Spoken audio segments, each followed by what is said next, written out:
भारतीय वज़ीर ख़ारजा जयशंकर ने पाक भारत कशीदगी कम कराने में अमरीकी किरदार तस्लीम कर लिया। एक इंटरव्यू में भारतीय वज़ीर ख़ारजा जयशंकर का कहना था कि अमरीका के पाकिस्तान और भारत दोनों से राब्ते थे, कई और मुल्क भी राब्ते कर रहे थे। ये फितरी बात है कि दो मुल्क तनाज़े में घिरे हों तो दीगर ममालिक राब्ते करके परेशानी का इजहार करते हैं, लेकिन जहाँ तक जंगबंदी का ताल्लुक है तो ये बात पाकिस्तान और भारत दोनों के दरमियान बराह रास्त तय हुई है। भारतीय वज़ीर ख़ारजा जयशंकर ने पाक भारत कशीदगी कम कराने में अमरीकी किरदार तस्लीम कर लिया। एक इंटरव्यू में भारतीय वज़ीर ख़ारजा जयशंकर का कहना था कि अमरीका के पाकिस्तान और भारत दोनों से राब्ते थे, कई और मुल्क भी राब्ते कर रहे थे।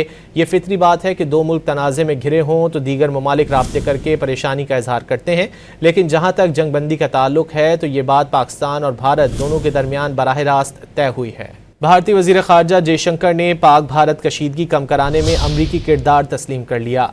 एक इंटरव्यू में भारतीय वज़ीर ख़ारजा जयशंकर का कहना था कि अमरीका के पाकिस्तान और भारत दोनों से राब्ते थे, कई और मुल्क भी राब्ते कर रहे थे।